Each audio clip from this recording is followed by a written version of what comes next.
Assalamualaikum warahmatullahi wabarakatuh. Saya Sarah Utami, NIM 2112-23082 dari kelas 3 RSC. Saya dari kelompok 3, tugas mata kuliah Ekonomi Pembangunan. Di sini saya dan teman-teman saya akan menjelaskan materi bab 3, yaitu teori pertumbuhan dan pembangunan ekonomi. Saya akan menjelaskan bagian pertama, yaitu mazhab historismus. Mazhab historismus ini adalah pola pendekatan yang berpangkal pada perspektif sejarah. Dalam mazhab historismus ini terdapat 4 teori. Yang pertama, teori Friedrich List, yang kedua Bruno Hildebrand, yang ketiga Karl Bacher, yang keempat Walt Whitman Rostow. Nah, di sini Friedrich List menyatakan bahwa tahap perkembangan ekonomi yaitu produksi. Dalam tahap produksi ini terdapat 5 tahap. Yang pertama, tahap primitif, yang kedua tahap beternak, yang tiga tahap pertanian, yang keempat tahap manufacturing, dan yang kelima yaitu tahap industri dan manufaktur. Selanjutnya, teori yang kedua dinyatakan oleh Bruno Hildebrand. Beliau menyatakan bahwa tahap perkembangan ekonomi yaitu distribusi. Nah, dalam tahap distribusi ini terdapat 3 tahap, yaitu yang pertama perekonomian barter, yang kedua perekonomian uang, yang ketiga perekonomian kredit. Selanjutnya, teori yang ketiga dinyatakan oleh Karl Bacher. Beliau menyatakan bahwa tahap perkembangan perekonomian yaitu dengan produksi dan distribusi.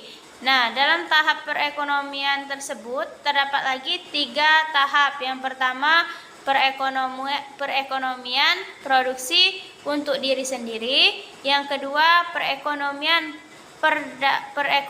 kota, di mana perdagangan sudah meluas, dan yang terakhir itu perekonomian nasional. Selanjutnya, teori dari Walt Whitman Rostow. Walt Whitman Rostow, menurut beliau, suatu proses perkembangan yang dapat menyebabkan perubahan. Yang pertama itu perubahan orientasi ekonomi, politik, dan sosial. Yang kedua, perubahan jumlah anak. Yang ketiga, perubahan kegiatan investasi. Dan yang keempat, perubahan sikap hidup dan adat istiadat. Adapun 3 tahap perkembangan ekonomi menurut Walt Whitman Rostow, yang pertama itu masyarakat tradisional. Yang kedua, prasyarat tinggal lantas. Yang ketiga, tinggal lantas. Yang keempat, menuju dewasa. Dan yang terakhir, konsumsi tinggi. Oke, itu saja penyampaian materi dari saya. Bagian pertama yaitu mazhab historismus. Terima kasih. Akan dilanjutkan oleh teman saya. Assalamualaikum warahmatullahi wabarakatuh. Perkenalkan, nama saya Patricia Nova Putri, NIM 2112-23056. Saya akan menjelaskan lanjutan dari teman saya, bagian 2 tentang mazhab klasik. Menurut pandangan klasik, ada 3 syarat mutlak guna mencapai keserasian dalam kehidupan ekonomi dan kesejahteraan umum, yaitu spesialisasi, efisiensi, dan pasar bebas. Antara ekonomi klasik, Adam Smith dan David Ricardo yang telah melakukan landasan bagi perkembangan pemikiran ekonomi. Adam Smith. Menurut Adam Smith, terdapat 2 aspek utama dalam pertumbuhan ekonomi, yaitu 1. Pertumbuhan output total. Menurut Smith, unsur pokok dari sistem produksi suatu negara ada 3, yaitu 1. Sumber daya alam yang tersedia, 2. Sumber daya manusia, 3. Akumulasi modal yang dimiliki. Aspek kedua, pertumbuhan penduduk. Menurut Smith, pertumbuhan penduduk dinilai mampu mendorong pertumbuhan ekonomi. Bertambahnya penduduk akan memperluas pasar. Dari perluasan pasar akan mempertinggi tingkat spesialisasi dalam perekonomian. Adapun kritikan atau kelemahan terhadap teori Adam Smith. 1. Adanya pembagian kelas dalam masyarakat. 2. Alasan menabung. 3. Asumsi persaingan sempurna. 4. Pengabaian peranan. 5. Asumsi stasioner. 2. David Ricardo. Pokok pikiran Ricardo mengenai tentang akumulasi dan pertumbuhan ekonomi. Mengenai akumulasi, menurut Ricardo, peranan akumulasi modal dan kemajuan teknologi akan cenderung meningkatkan produktivitas tenaga kerja. Dengan kata lain, dapat memperlambat terjadinya hukum kenaikan hasil yang semakin berkurang, yang pada gunanya akan memperlambat pula penurunan tingkat hidup ke arah tingkat hidup yang minimal. Dan pada proses pertumbuhan merupakan proses tarik-menarik antara dua kekuatan, yaitu 1. Hukum kenaikan hasil yang semakin berkurang. 2. Kemajuan teknologi. Dan menurut Ricardo, proses tarik-menarik pada akhirnya dimenangkan oleh hukum kenaikan hasil yang semakin berkurang. Adapun kritikan atau kelemahan terhadap teori Ricardo. 1. Pengabaian pengaruh kemajuan teknologi. 2. Pengertian yang salah tentang keadaan stasioner. 3. Pengabaian faktor-faktor kelembagaan. 4. Teori Ricardo bukan teori pertumbuhan. Dan 5. Pengabaian suku bunga. Baiklah, itu saja yang bisa saya jelaskan. Saya akhiri. Wassalamualaikum warahmatullahi wabarakatuh. Assalamualaikum warahmatullahi wabarakatuh.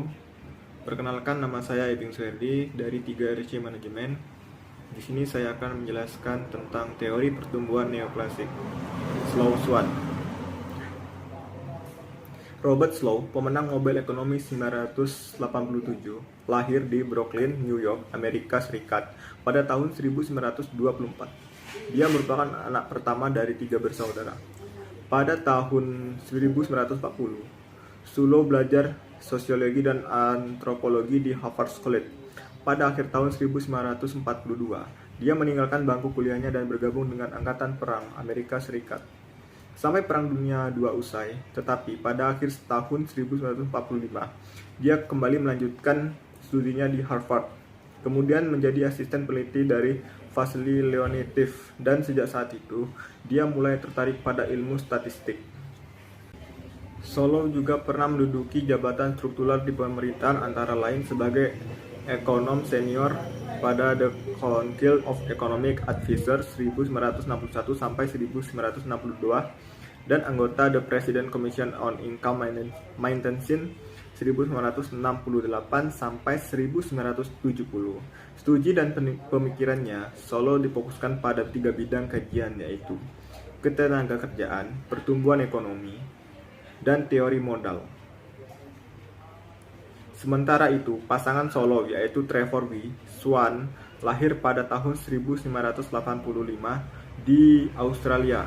Swan merupakan salah satu ekonom terbesar Australia dan Australian National University. Swan dikenal luas oleh publik sebagai pionir dalam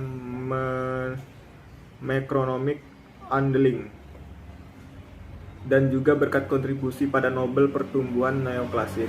Pokok pikiran Swan tentang teori pertumbuhan ini dituangkan dalam tulisannya yang berjudul Economic Growth on Capital Accumulation dalam Economic Reward November 1956.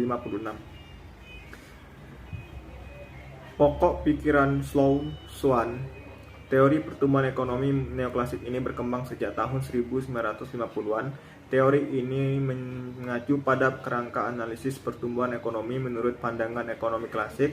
Seperti telah disinggung di muka, ekonomi yang menjadi perintis dalam mengembangkan teori ini adalah Robert Slow and Trevor Swan pada tahun 1987. Menurut teori Slow Swan ini, pertumbuhan ekonomi tergantung pada ketersediaan faktor-faktor produksi, tenaga kerja, dan Baiklah, Assalamualaikum warahmatullahi wabarakatuh. Saya akan menjelaskan lanjutan materi dari teman saya yang berjudul teori komputer. Teori komputer adalah teori yang dikemukakan oleh seorang ekonomi Amerika Serikat dan dari ilmuwan politik yang bernama Joseph Alois Computer. Teori komputer pertama kali dikemukakan pada bukunya dengan judul The Theory of Economic Development pada tahun 1934.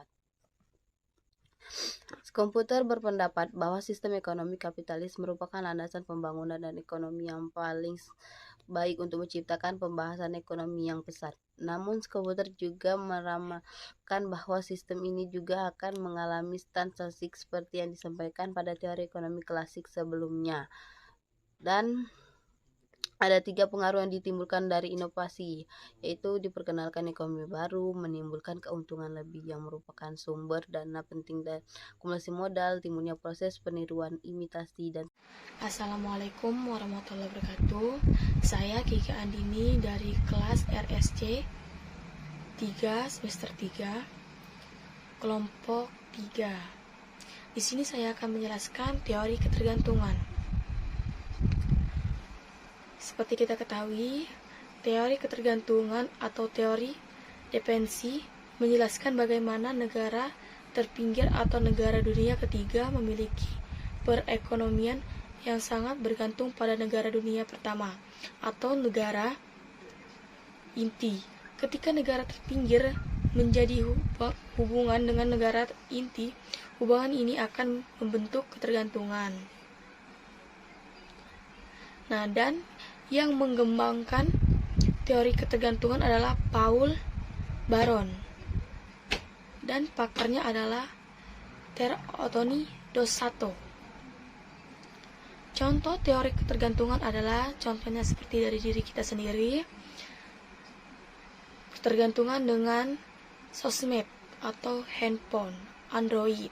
Seperti kita ketahui, jika kita tidak mempunyai Android dan sudah ketergantungan oleh Android atau handphone seperti kita pakai seperti biasa, bagi kita yang ketergantungan itu adalah seperti nyawa sendiri. Kalau HP kita ketinggalan itu rasanya kita kayak ketinggalan sesuatu gitu. Nah, begitu juga dengan jaring makanan. Itu adalah contoh ketergantungan. Seperti dari sayur-sayuran dimakan jangkrik, terus jangkrik dimakan burung pipit, terus dimakan burung pipit dimakan elang. Dan ini yang terakhir, kita perlu mengkritik terhadap teori ketergantungan adalah kritik THP teori ketergantungan adalah sumber keterbelakangan negara karena faktor luar. Juga ada hanya menyalahkan kapitalisme dan pasimilisme THP nasionalisme. Sini saya telah menjelaskan. Saya akhiri. Wassalamualaikum warahmatullahi wabarakatuh.